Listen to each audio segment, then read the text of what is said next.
Hello, everybody, and welcome to another episode of How Leaders Lead. Today, we've got a fun one. We've got Michael Meldman on the show. He is the founder and chairman of Discoveryland Company, the co-founder of Casamigos Tequila, and part owner of the Las Vegas Raiders. Three things I love very much: golf, tequila, and football. In this episode, he and David are going to dive into some of the things that have made him such a successful brand builder. And at the end of the episode, David and I are going to break down some of those key learnings so that you walk away from this episode with something really tangible that you can apply to your leadership, to your life, and to your work. You're also going to really love Michael's stories about creating a tequila brand with George Clooney. It's a lot of fun. I think you're going to love this episode. Here we go. What's your favorite George Clooney Casamigos story? I probably can't tell it.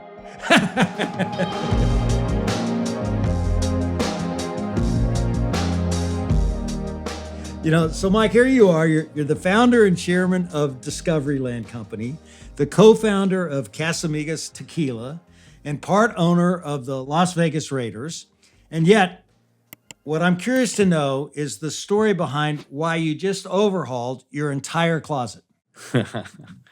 Well, I overhauled my entire closet to change my wardrobe from Casamigos to the Raiders. As you can see, I'm a branding guy, so I'm always wearing a project shirt with either the Raiders or Casamigos.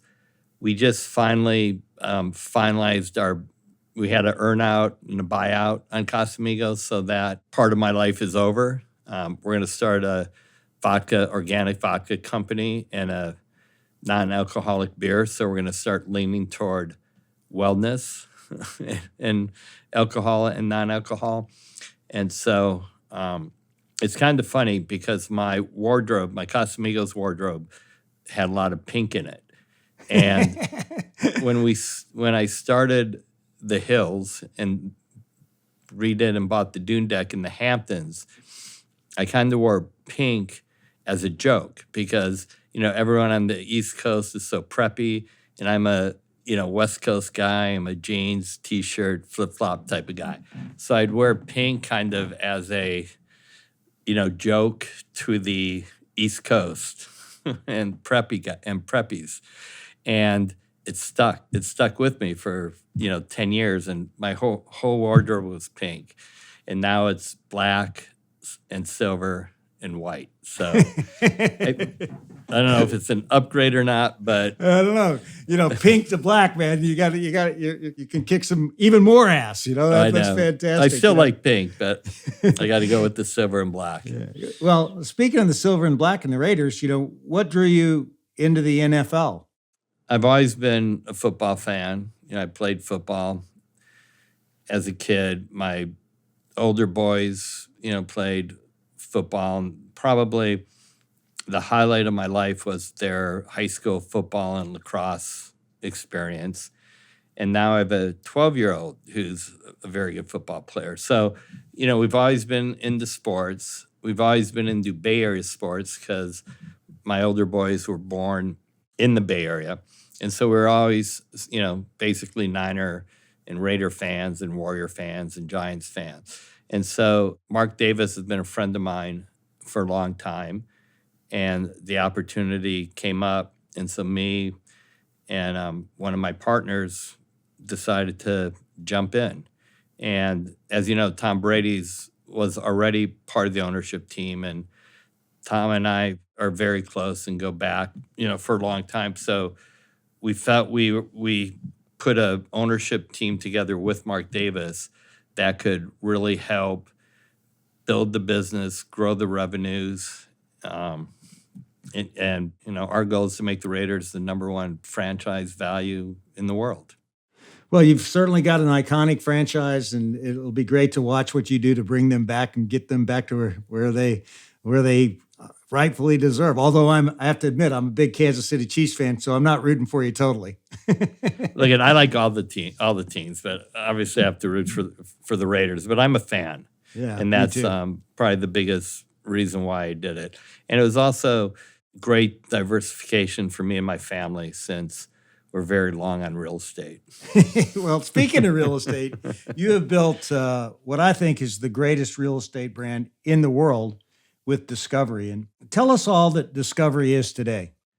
So the way I describe Discovery is it's a private resort community. Most people look at it like as just a golf community, but it's really a lifestyle community. And the irony of the whole concept of Discovery is when I started the company, I never golfed a day in my life, and I was never a member of a country club. Wow. So, yeah. And so when you go play one of my courses, there's a lot more on the golf course than golf. I blast rock and roll on the driving range. We have comfort stations so you could get, food and treats. And I try to make it feel like, you're a kid. You're a kid again, and you could get whatever you want, and make you feel nostalgic about things you had as a kid by the type of candy we have and, things like that. I just wanted to make golf fun for me. So I wanted things on the course that at least would make me happy because at the time, golf wasn't making me happy. You're allowed to play in a T-shirt, play in shorts, no shirt, whatever you feel comfortable. I wasn't looking at being a disruptor. That was not my intent or even a thought. But I built my whole company around being with my family. And my kids at the time, Hunter and Will, were probably 5 and 7. And my first course I did was Estancia in Scottsdale, which I still think is one of the great classic golf courses. And I would try to get them to play golf. And they would go, okay. And I'd sit there and try to put them in a collared shirt. And they wouldn't want to wear a collared shirt. So we'd literally be sitting there in the pro shop, put on a collared shirt. I don't want to. And we were fighting. And I'm going, well, this is the dumbest thing I've ever heard. We're here to have fun and to, be together. And since I didn't grow up golfing, I was like, fine, don't wear a collared shirt. Let's go. And we went in, shorts and a T-shirt and played. And they didn't really play at that age. They just wanted to throw golf balls off tee boxes, which happened to be in this case at Estancia, like in these beautiful rock outcroppings. And so for them, the golf course was just a fun place for them. And the whole comfort station situation came out of that because I wanted to keep them on the golf course longer than throwing golf balls off one hole. And so I put those red and white igloo coolers on each tee box. So they'd go to a tee box, throw the golf balls, run to the next tee box, grab a Coke and a candy bar, and probably do that for 3 or 4 holes. And then they had a sugar rush and we're done. But the point was I wanted to make golf fun for them. And that's where kind of the casualness and I don't want to say lack of rules because everyone says there's no rules at Discovery Clubs. There are. And it's basically, respect. Yeah. And having been, blessed enough to be able to enjoy that experience, you tell it exactly the way how it is. You go out there. I was at Troubadour recently outside of Nashville, listen to the country music, which I love. You have the comfort stations. You can play a 5-some or a 6-some. You keep moving, you respect everybody that's there, but it's a hell of an experience and a different experience and one that makes golf truly fun. So you delivered in spades. How does the business model work, Mike?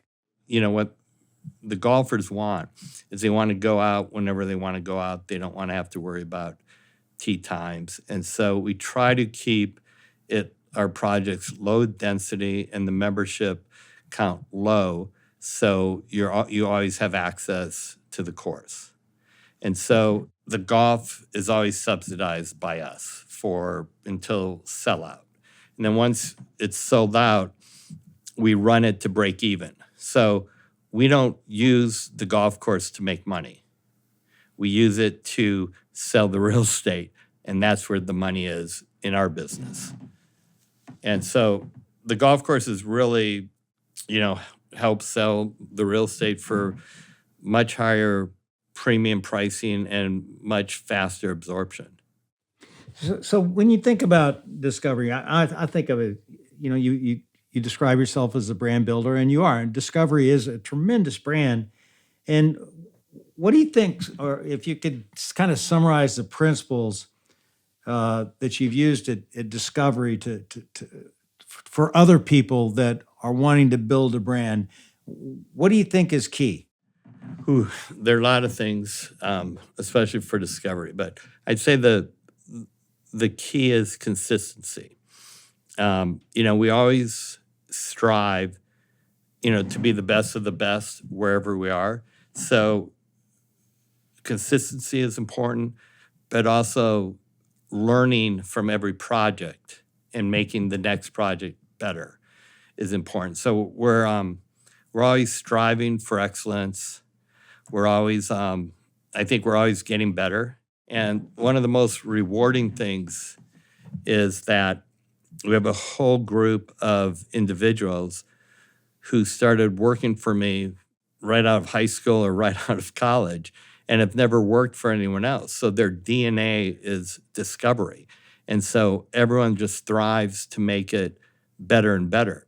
And it's really fun to see because they're really just perpetuating my vision, and they're really good at it.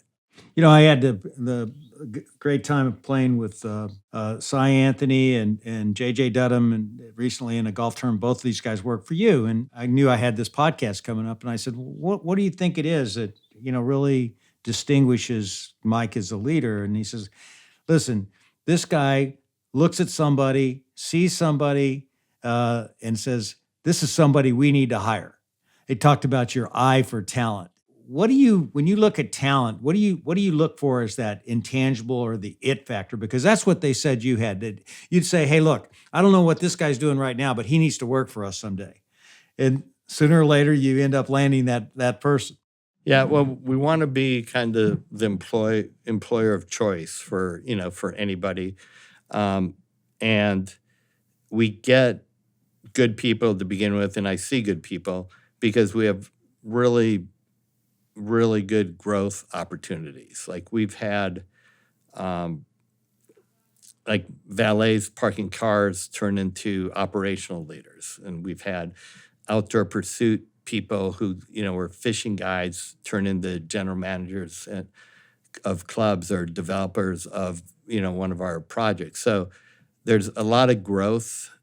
I don't say it's necessarily eyeing talent, but I think it's really nurturing and help creating talent, because what we do is so special and different than what anyone else does. You can't learn this at the Four Seasons, training schedule or meetings or training manual. And so it takes a lot of my time and a lot of personal energy to invest in these people. And JJ is probably one of the greatest examples of all time. I mean, JJ is a big golfer, fun on the golf course, just like Cy. I mean, they're kind of, similar. And they've really, Cy's been with me 10 years, JJ's been with me 20 years, and they've grown into, people who have real stature and can really articulate what Discovery's about. And JJ's JJ, right? I mean, JJ just has a stature and personality all to himself, which, people love. And so, I think I just help nurture and energize people. That's great. And we're going to talk more about Discovery in a bit, but I'm curious, what's the story from your childhood, Mike, that shaped the kind of leader you are today? I grew up in Milwaukee, a very, happy middle-class lifestyle. I had two sisters, uncles and aunts and cousins. We'd all go to, grandma's and grandpa's house every Sunday for dinner. So it was a very kind of nice, traditional, happy lifestyle. And my dad and my grandfather taught me, integrity, character, to follow the rules and just be the best person you can. And probably the most meaningful story from my childhood that I remember is that my dad was our Little League coach, and we were playing. Back then, it was neighborhoods, right? We were playing our neighborhood team, and it happened to be the championship game for it was softball. It was even before Little League. And there's this kid I remember who probably wasn't the best athlete or baseball player on the team. It was something like bases loaded. We were down by 1. And my dad realized that Randy didn't get to play. So he substituted Randy in for whoever was, batting, who was probably or cleanup hitter or something. Because my dad said, we got to play by the rules. Everyone's got to play. Randy hasn't played, so he put him in. He struck out. We lost the championship. The other team was obviously celebrating. My dad, came to us and said, look, we could hold our heads high. We did the right thing. We played by the rules. They didn't play all their kids, but we did. So you kids are really the winners. And so, yeah, and that just stuck with me. I was always a good athlete and always, in my peer group, the best athlete. And, someone like missed a shot in basketball, I would like scream at him and yell at him. And I probably did that when I started playing pickleball recently too. But that just kind of changed my perspective on everything, right? Just always do the right thing, be a good sport. Both my father and my grandfather were just, two of the most well-grounded people I've ever met. And as I understand it, after finishing college at Stanford, you went to be a blackjack dealer in Tahoe. What did that experience teach you? Yeah, well, it taught me how to count to 21. So that was not a problem if you went to Stanford. Yeah, it wasn't really that big of a problem. But I went and dealt blackjack with 3 buddies of mine because I was supposed to go to law school, and I bombed the LSATs, and so I didn't go to law school. And so my buddies who were going to Tahoe said, let's go. And I went, and, we rented a cabin like in Camp Richardson outside of South Lake, and we dealt at Harrah's, and our shift was like midnight to 8. So I met a guy at the blackjack table who asked me if I wanted to make as much money as I wanted and work as little as I wanted. And I'm like, yeah, who wouldn't? So he was starting a commercial real estate company in San Jose, California. I went and did that, and I had literally no training. He stuck me out in Fremont, said, put up signs and meet the farmers. It was all farmland. So I spent the first year literally just putting up signs, meeting the farmers, and I did a bunch of deals. So I had a knack for making deals. So that was kind of the beginning of it. And when you say knack for making deals, what does that mean? I mean, well, my first year, I did about 60 deals, and I made a decent amount of money. Probably, for my age and, first year out of college, probably more than anyone, any engineer or, anyone who had a real job. And I would lease like a commercially zoned house from some family in like Grass Valley, which is kind of a retirement community in Northern California, to a termite company. And I'd negotiate the lease. And the termite, I'll never forget this, the termite company owner said, what's estoppel? And I said, hold on. And we didn't have cell phones or anything back then. So I'd have to go find the phone, call my manager, ask him what estoppel was. He would tell me. I'd explain it to the termite guy. He would say, okay, and sign the lease. I'd take the signed lease back to my office, and I still didn't know what estoppel was. So I was going to have you ask you to explain it to me. Yeah, I still don't know what it is. But I was just able to, I guess, communicate, make people feel, comfortable, and that, I was, honest and truthful. Hello, friends. I hope you're loving this conversation with David and Michael Meldman. Be sure you stay tuned to the debrief. David and I are going to give you some practical takeaways based on the conversation that he's having with Mike. So stay tuned to the very end of the episode and don't miss the debrief. What was your first discovery property, and what was the biggest lesson you carried forward from that experience? Well, the first discovery property was Estancia, and that's a golf course community in Arizona. And so before I got into Estancia, I spent probably maybe 18 years processing a property in Portola Valley, California, which is right outside of Stanford and right where I live. So it was great, right? I was doing this big project in my backyard. And what I didn't know is we bought it from a Saudi prince. The property had every environmental constraint you could ever imagine. The San Andreas Fault ran through it. It had a big hillside that had a lot of mudslides mapped. It had, fauna and flora going through it that was sacred. And so all the people were fighting me because everyone fights developers. And so the people fighting me were educated because the people fighting me on the biology were biology professors at Stanford. And even my friends wouldn't support me because they're like, no. They're like, you're ruining the environment. I go, we're not.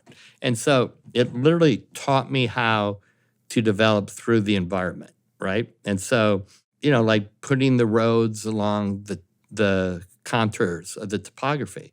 Well, it makes sense because you're not grading. You're just placing them down where they naturally belong. You're not mass grading the site and then spending all this money on landscaping. And so, it taught me to keep the vegetation, to keep the site as natural as you can, and just incorporate the buildings into the nature.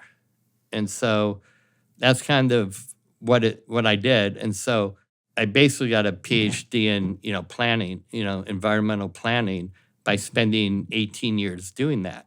And so when I went to Arizona to do Estancia, it was, there's a landmark called Pinnacle Peak in Scottsdale. And it's one of 2 mountains there. And there's Pinnacle Peak restaurant, and they do shootouts and robberies and, cowboy Western stuff there.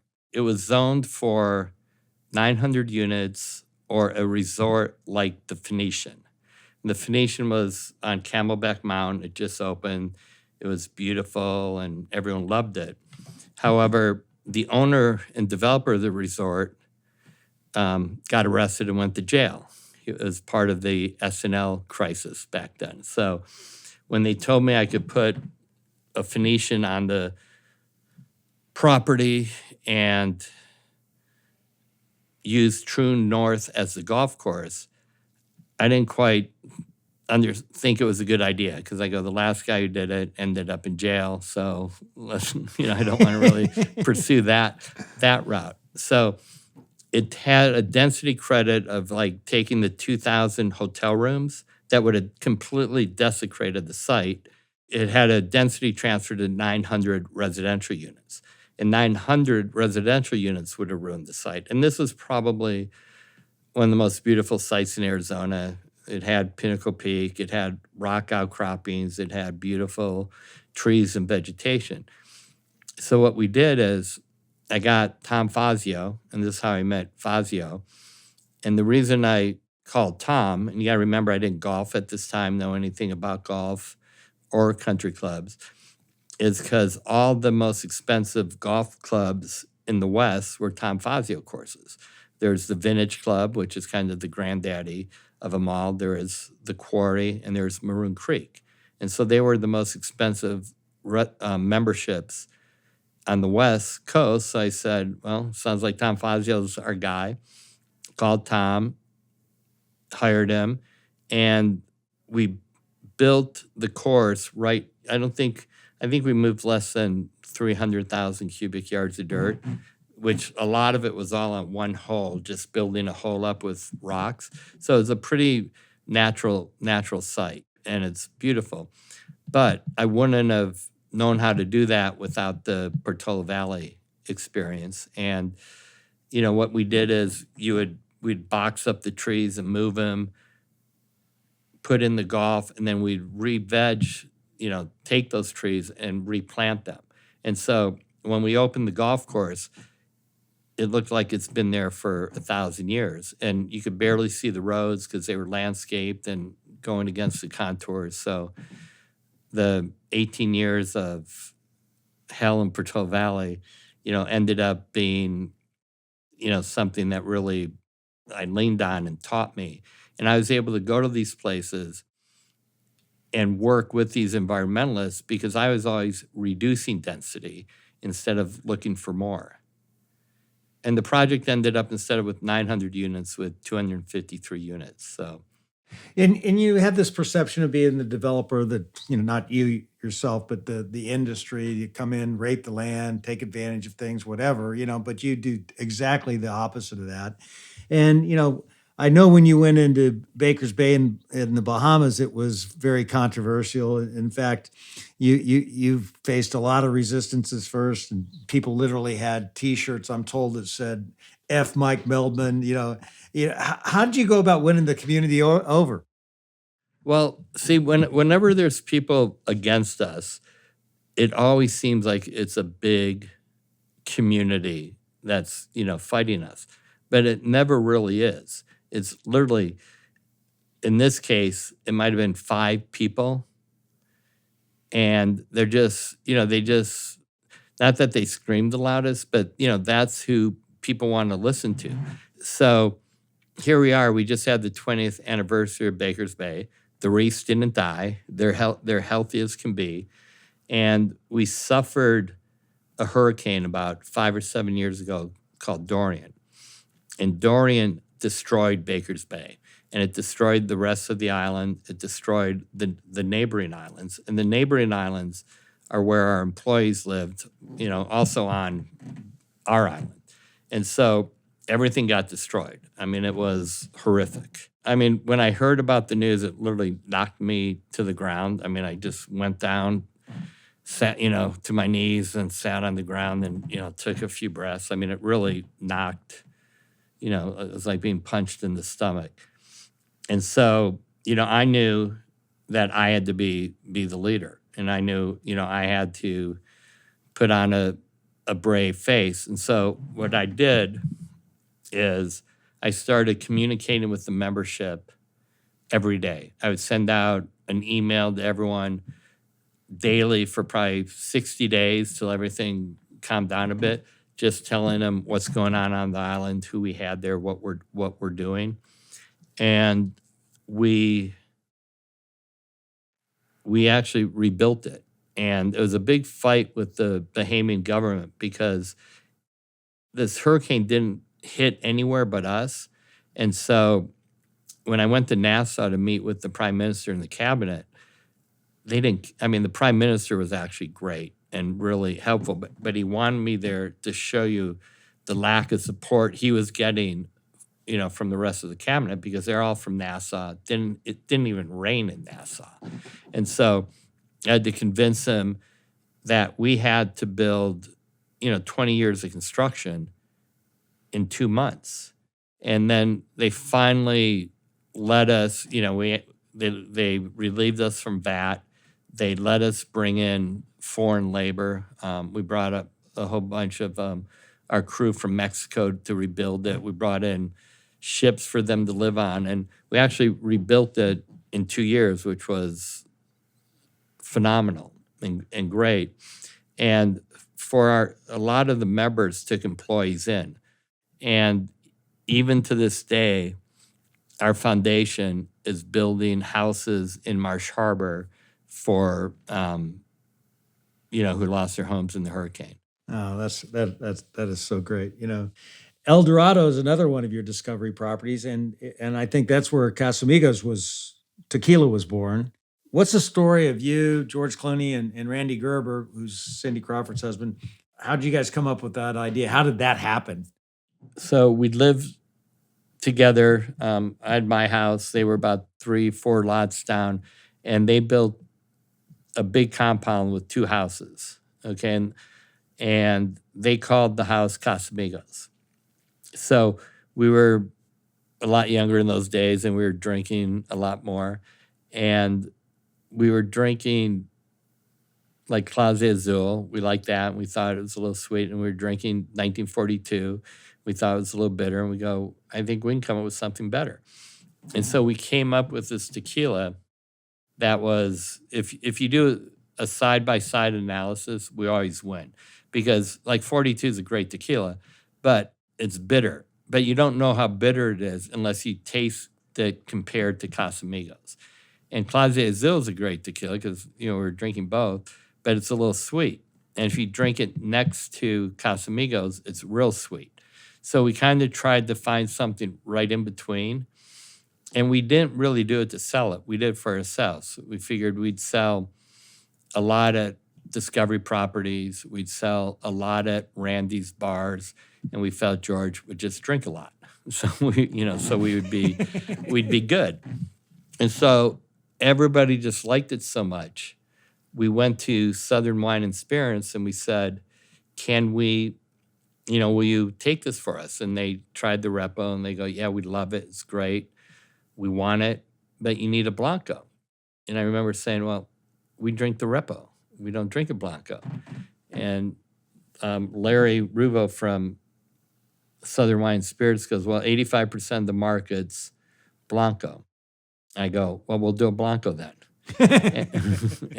And we launched, and we said to him at the launch, we go, so what would be a good year?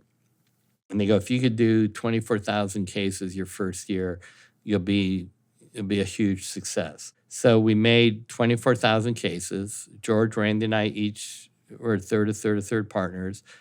It cost us $1.8 million, which is $600,000 each, and sold out that first 2 days.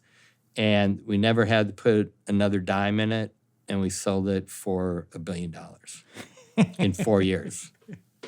That's a nice story. Looking back, what was the single best strategic decision you made that unlocked that kind of value? I mean, that's... Well, first of all, the three of us had completely different talents. So it was, 3 good friends, hanging out together, which as you get older, you don't see your friends as much. So that was fun. But the real reason Casamigos did well was because it was good tequila. So if it wasn't good tequila, it wouldn't matter who was behind it. And so the story, the organic story behind it, how, 3 friends went and did it, was a good story. And it followed up with being a good tequila. And so, we knew we had a winner before we launched because, we sampled it with so many people and had parties. We had which became famous, big Halloween parties at my house and served it, and everyone, so you could tell, we had a pretty good sample audience, and there's no doubt it wouldn't work in our minds. I have to ask you, I guess, what's your favorite George Clooney Casamigos story? I probably can't tell it. All right. When you hang with all these CEOs, celebrities, athletes, and people can be guarded. I mean, it's just, there's no question about that, especially when you're of that ilk. How do you break through the wall and earn trust with people who are naturally guarded? And, how do you, and your communities are filled with those people. Yeah, well, like with George, we're friends. And so like in Casamigos, like Randy and I didn't ever think it was a celebrity tequila. We thought it was our tequila, me, George, and Randy's, who were just friends doing something. Now, fortunately, George is a big celebrity, so him wearing, his attitude was, well, if the paparazzi is going to follow me, I'm going to wear a Casamigos t-shirt and they're going to photograph me in that, which was obviously a big help. At Discovery, I think I'm lucky because I get people mostly on their good days, because if they're not happy at their Discovery property. They probably wouldn't have bought at Discovery because they're probably not the type of person who could, relax and have fun. And I think one great thing about Discovery is people who are, A-type personalities who work really hard, who build their businesses, who are, they usually have one regret. And that one regret is they haven't spent enough time with their family. And so Discovery gives them that time with their family because no matter who you are and where your kids are located, let's say you have a house at El Dorado, it's almost certain that everyone in your family is going to show up for Christmas at El Dorado. Yeah. So it's a good gathering point, and it's a good way for people, who spend time, working away from their family to be with their family. For you personally, and you look at your own leadership, and you're at the top of your game. Everything just keeps moving in the right direction. What are some of the things that you may be doing to level up your own leadership? How are you trying to sharpen your own axe right now? Like I said, I learned from every project because, we're not just the developer. We're the brand. We're we design them, we operate them, we do every aspect of it. So I'm always learning. I've never, ever gotten complacent on anything. We're always, pushing ourselves to be better. And so I think that is infectious, and other people see it, and I'm truly lead by example. I never really consider myself and thought about myself as a great leader. I just think of myself someone, doing what I love, continuing to do what I love, and have good people with me, steering the ship in the right direction. And we go to these new communities or countries or, regions of the world. And so it keeps my interest, right? When you go to Dubai and meet new people, or you go to Tuscany or Portugal, and, there's great people around the world. And so it keeps me truly, motivated just to keep going and getting better and better. You've grown so much. You have so many properties now. How has your leadership had to evolve as you've scaled, or do you think you're basically the same guy doing it just on a bigger level? Well, I'm pretty much the same guy doing it on a different level. I think I've evolved a lot over the last 30 years, which I'm proud of. But I've also brought in a great executive team. It's funny because when I started out in real estate, I was at that startup company, and then I ended up going to Cushman & Wakefield. And Cushman & Wakefield was the gold standard back then, and it still is today. So Brett White, who is our CEO, who came from CBR and Cushman & Wakefield, has made my life so much easier and better. And a lot of, I don't consider myself a control freak. And I don't really think I am, but I am in a lot of details. And I mean, Brett's taken so much off my plate. I remember one of my financial partners going, "Okay, what's the over under on Brett? 60 days before you get rid of him because you can't not stand him, but just can't stand the fact that you're giving up so much control to one person." And I go, "It's the best thing ever happened to me. There's no over under here. It's just over, and keep Brett as long as we can." Yeah, that's great. And you and I both share something in common. We both love golf, and I understand you didn't really start playing golf until you were in your 50s. What does that journey show about the way you take on challenges? Because there's no game that's more challenging than golf. Yeah, and there's the people who've been around me since I started, like at the beginning, they never, ever thought I'd make it to where I am today. I mean, I was the worst golfer ever. And, and I'm an athletic guy, and I'm strong, and I just tried to muscle it which isn't obviously the way to go. And I also had so many different teachers because anywhere I'd go, whether you're an assistant pro, director of golf, they wanted to be the guy to give me the one tip that made me a good golfer. And I always said I'm too cerebral and muscle bound for the game because I actually listen to people and understand things most of the time. And so everyone would give me different thoughts. So I'd have so many thoughts going through my head all the time that I couldn't do anything. And then I finally started working with Hank Haney back in the, when he did the Charles Barkley thing. And everyone would come up to him, who's the worst golfer you ever taught? And everyone's expecting him to say Charles Barkley. And he'd go, Mike Meldman, for sure. not even close. And then, Hank helped me. And then, as you know, I went to Matt Killen, who's not only a great teacher, a great coach, a great person, a great friend to both of us. And he taught me not just how to hit a golf ball, but he taught me how to play golf, which is a lot different. And next week I'm heading to Scotland for the Dunhill Cup. And I'll play with scratch golfers or +2. And I'm a, fairly solid 9. And so the guy will be 180 yards away. He'll take, the scratch golfer will take a 6-iron, which is his 180-yard shot, hit it in the air, blows 3 holes away, right? Because of the Scottish winds and weather.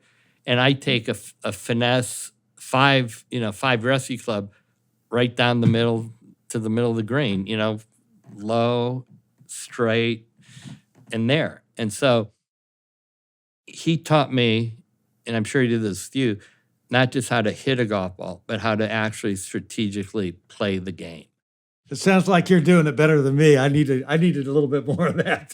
I probably hog killing too much. Well, basically what you're saying with golf is you use the same learning mentality you've had as you've grown your business. Yeah, you got to be disciplined, and you got to be patient, and you got to be persistent. But if you found people in the early days when I started, no one thought I'd continue with the game. And they asked me, how did you keep playing? And I go, well, I see all these big old fat people hitting the ball good. Why can't I? Mike, this has been so much fun, and I want to have some more with my lightning round of questions. So you ready for this? Sure. What 3 words best describe you? Intuitive. We talked about patience and persistence. We talked about this too, being loyal. If you could be one person for a day besides yourself, who would it be? Thomas Jefferson. Who would play you in a movie? George Clooney. If you're Adam Sandler. Good combo. You're routing a 3-day trip with friends across multiple Discovery properties. Where are you going, and what essential activities are on the itinerary? I'd probably go skiing at Yellowstone, golfing at El Dorado, and I'd be going surfing, golfing, padel, and hanging out at Costa Terra, which is in Portugal. I've heard that place is amazing. Well, they're all amazing. What's something about owning an NFL team that caught you by surprise? Something that you didn't expect? So I love football. I love going to games with my kids. Now, as an owner, and I'm part of the active ownership group. It's taken the fun out of the game, and it's so stressful. I love it. What's the one thing you do just for you? Most relaxing time I have is, well, now Sundays I go to all the games, but laying it's no longer relaxing. Yeah, but when I'm home watching football and not being at a Raider game, I have 5 TVs in my main room, laying on the couch with my sons and just watching football. Besides your family, what's your most prized possession? Probably just the brand of Discovery and what it means to people, and not just the members, but also the employees, because we've changed a lot of employees' lives, and our members treat the employees like their family, and the employees feel like their family. So I think that's something I'm as proud of as anything. If I turned on the radio in your car, what would I hear? Grateful Dead, classic rock. That's why you look better in the black than the pink. Exactly. I can't believe I have a pink sweater on today. It was totally unintentional. I should have. This is almost black, but it's close. You're out of the lightning round here. I just have a few more questions. I'll let you go. Mike, as you look ahead, what do you see as your unfinished business? Well, we're going to different regions of the world. So we're in Europe now, which I love. Like we talked a little bit about Portugal. It's one of my favorite places. The country's great. It's safe. People are educated. The work ethic's great. I mean, it's an amazing country. And we're on the beach. We have different, we have beginning, intermediate, advanced waves. I mean, the weather's perfect in the summer. You go most places in Europe, it's hot. And our golf course feels like it's air conditioned because you have the Atlantic breeze coming through all the time. The fish is great. The food is, it's just great. I love it. And I probably spend 6 weeks there in a row, which I don't spend anywhere else 6 weeks in a row. And so it's fun. So conquering Europe, and now we're in Scotland, and we're in Tuscany, and we're soon to hopefully be in Spain. And then we're starting going big in the Middle East. And so I really like it when we go to areas and we're the one of one, right? Like you go to Las Vegas and we did the summit. Well, there's 100 golf courses at the summit, and everyone said, your pricing won't work, this whole thing won't work. And I knew it would because I had a lot of friends in Las Vegas who lived in these beautiful houses and had beautiful views of a golf course, of the strip, but nobody was part of their community. So we built a community that had everything to draw those type of people, and they all moved into it. So now you really have a community where everyone else used to live just in their house on a lot and not being part of the community. I like doing that. And you go to like Dubai. We're opening our course in November. Well, Dubai's got 11, maybe 8 to 11 million people circling through there. A lot of people live there. They have 10 golf courses, and they're not good golf courses. And once we open and they understand what a private, real private golf course is, they're going to go crazy because, there's shotguns, there are rounds. You can't even get on a course. And even if it's a private course, they still let the public on. So it's just private by word, but not by definition by any means. So it's I like going to places where we're one of one, introducing the concept to, like in Dubai, I think we're being every Middle Eastern country. And I think Discovery Dunes, which is the name of the project in Dubai, is going to change luxury real estate in Dubai, which is the luxury real estate capital, just like the summit changed hospitality in Vegas, and Vegas is the hospitality capital of the world. So, we set our sights high and we do it. And, that keeps me going. Last question. What's one piece of advice you'd give to anyone who wants to be a better leader? I always say patience is probably my main word. I tell my kids that. I tell younger kids, because everyone wants instant success. And it doesn't work that way, as you know. It takes hard work. It takes, if you're an entrepreneur, it takes vision and dedication to the vision. You can't be afraid to fail. You've got to just, really stick to, your goals and your objectives. And people seem to want too much instant gratification, right? I want to become a AI billionaire, right? Well, you got to go do something to become an AI billionaire. It just doesn't happen. And so I tell my kids that a lot. I tell my young guys in the office, be patient. You got to be patient. You're you're not who you think you are right now, but you're going to be that person. So just, keep your head down, work hard, have fun, and execute. Well, Mike, I have to tell you, I really enjoyed this conversation. I know how, just how much you have going on. You just talked about you're going all the time. And the fact that you carve out this time with me really means a lot. And I appreciate it. I was really looking forward to this podcast because I wanted to get to know you better. And it's so clear to me why you've been so successful and why you will conquer the world. Well, thanks. You're a good man. I was excited to do this as well.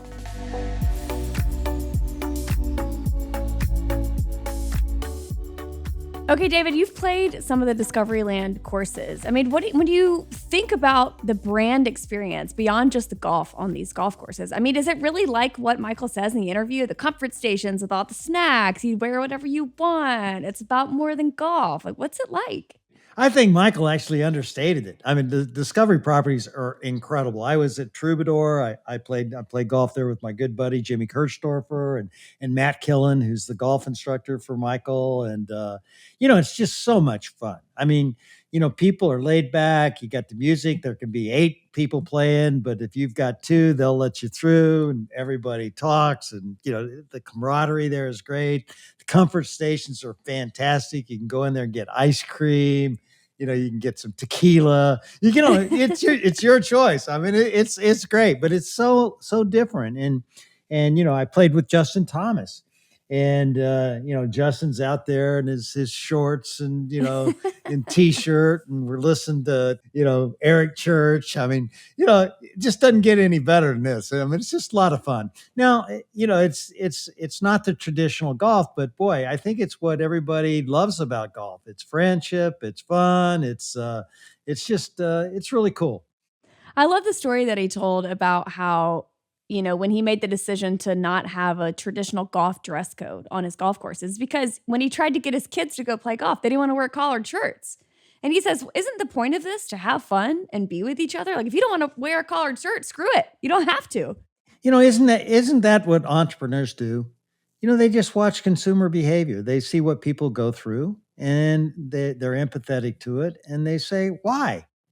We can do better. And I think that's what Michael's done with his Discovery properties. It's, everyone is unique in the community. There's nothing like it. He's doing it all around the world, and he's doing it successfully all around the world because people like to be a part of something that's unlike anything else and just really breaks the code for what you'd expect in terms of where you can live and where you can hang. And that's what he's doing. I love it. Well, I can't wait to go to the Discoveryland's property, the one he was talking about in Portugal, because it sounds amazing, and I'd love an excuse to go play golf in Portugal. So that's on my list for 2026. Well, you do live in Nashville, so maybe you could go to Troubadour and play there. I'm trying to go abroad. Okay. You're going in Kula Callahan fashion. You're going big. I love it. That is exactly right. David, you said something a couple minutes ago that struck me, and it's really one of the themes that Michael talks about in this episode. A big piece of his strategy is to be one of one in their category. And, that sounds great for someone like Michael, and he's done that really well. But if there's someone listening who's really trying to figure out and define what their lane is, where should they start? Well, figure out what your lane is. Figure out where you really want to be, and then getting that lane, and then do everything you can to differentiate yourself so that no one is like you. But you're not just different for different sake. You're different for good reason. You're different because you understand the customer better than anybody else, and you tailor what you have to offer in such a unique way. People go, man, this is so different, so right on. I just want to be a part of it. I want to be part of who I am. And so their brand becomes that brand. And I think that's really, really his secret. I mean, people who are Discovery property homeowners, all you have to do is talk to them. They are raving fans. Yeah, they're obsessed. They love it. Is there any risk, David, to choosing your lane and deciding what your one of one is? And is there risk to determining that? Like, what if it goes wrong? What do you do? Well, I think things can go wrong, but the biggest thing you need to do is to follow your instincts, follow your guts, and find out if you're right. Don't worry about going wrong. You know, if you go wrong, you can always adjust, but try to make it right and see what happens. And then, like anything else, you're going to get learning, and you'll figure out how to modify it and shift and pivot and all those kind of buzzwords. You do that, but the biggest thing you can do though is to really find out where you really want to be, differentiate yourself as best you can, and see if it works. Do you have a story from your time at Yum, David, where you feel like you really nailed it in the becoming one of one? Well, I think Taco Bell is one of one. Taco Bell is, the only national quick service restaurant that offers Taco Bell food. I mean, Taco Bell isn't Mexican food. Taco Bell's Taco Bell. That's Hell what's really yes. beautiful. And everybody thinks, it's like, Kleenex owned the category, right? Kleenex was Kleenex. I mean, there was nobody but Kleenex. I mean, that's basically it. Anybody else is just kind of ripping them off. Taco Bell is the category, and there's no such thing as Taco Bell. And we were one of one, and we offered, great products at great price and great value that you couldn't get anywhere else. And we positioned the brand as hip, cool, and irreverent, and it's had leading same store sales growth for years and years in the category. Building brands is something that Michael is certainly very gifted at. I mean, he talks in the episode about how he and a couple friends, including George Clooney, created Casamigos, the tequila brand. And, with a couple buddies, they had a goal of selling 24,000 cases in the first year. And then they blew that out of the water and ended up selling the brand for $1 billion. So this guy knows how to build a brand and create momentum around it. And one of the things that he knows is so important is consistency as part of brand building. And you and I both know that's probably easier said than done. And in your experience, David, where can leaders or marketers or brand builders go wrong when it comes to keeping their brand consistent? Well, I think, getting back to what Michael's done so well, first of all, you have to define who you are, make it clear to everybody about who you are and this is what you stand for, and then stay true to it. Anything that gets outside of that, you just don't do.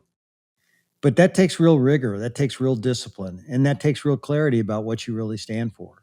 But I guarantee you, people who work at Discovery Properties know what they stand for, and they know what isn't them.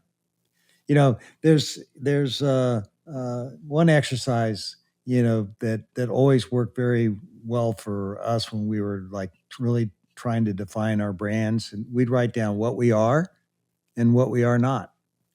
And I think that's really, really helpful. It sounds so simple. And yet you can kind of tell when people don't do it because it's like a junk drawer. They're trying to be everything to everybody. And those are the brands that really don't take off. Well, I think brands are like people. I think as a person, you need to be thinking of yourself as a brand. What do you really stand for? How can you be consistent with what you stand for? How many people do you really admire and respect that are all over the map and don't really stand for something? Not many. So, I think it really behooves everybody to not only think about brand building for their products and companies that they might work for, but also for themselves. What brand do you want to be? How do you want to have people see you? And then how do you really drive that home in everything that you do? The theme of consistency, David, brings up another kind of key point that I heard a lot in the episode that Mike talked about, and that's loyalty. He says that loyalty is his best quality.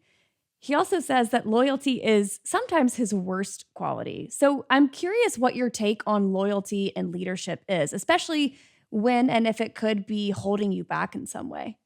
I'd much rather be err on the side of being loyal to my people. And there may be a point where that loyalty is not paid off, but I think 99.9% of the time you're rewarded for loyalty. And Sometimes maybe you take a little bit longer to give people a second chance. Then maybe you could have moved a little bit quicker. But hey, that's a mistake that I can live with versus being disloyal. It's almost like recognition. I mean, people would say to me, David, as you know, I loved recognizing people, and people say, can you recognize people too much, or have you ever recognized the wrong people at the wrong time? And I'm sure the answer is yes, but I don't care. I'd much rather err on the side of recognizing people and making a mistake now and then than not doing it. And I'm sure I've made mistakes in that realm. But recognition overall is something that I believe is extremely powerful. So if I got to err on one side or another, I'd rather do more of it than less. And so I'd much rather be loyal than disloyal. I'd much rather err on the side of being too loyal than not loyal. Well, and I think another concept you talk about a lot, David, which is the importance of having truth tellers and being a truth teller. So, and I think another part of that being too loyal is if you are too loyal and it ends up putting you in a bad spot, having the humility to admit that you were wrong about something and that you made a mistake. I know a lot of people that work at Discovery, and they sing Michael's praises because he believes in them. He sees in them many times what they don't see in themselves well before they realize they have those capabilities. And I think that's because he rounds up on talent. I had someone that worked for him say that he was so good at identifying people that he just might see. He might see somebody in a supermarket. He'd look at that kid and he'd say, that person needs to work at Discovery Properties someday. Keep an eye on him. Okay. And you know what? That guy might show up at Discovery but he has an eye for talent. And I think, when you're in the hospitality business, if you don't have talent, you don't have anything. That is so true. That's true for almost any business. I'd say true for any business. Well, you can tell that Mike's a guy who is deeply loyal to his people. And because of that, they're able to grow and have properties all over the world and just continue to provide that one-of-one experience for people almost in every part of the globe. So I can't wait to go to Portugal. I can't either. I'm looking forward to myself. Are you trying to go to Portugal too? Where are you trying to go? What Discovery Land property? I want to check it out. I've had some friends that go there and they tell me it's amazing. So yeah, I'd like to do it. I'm sure it is. Well, David, another fantastic episode of How Leaders Lead. Thank you all so much for joining, and we will see you again next week.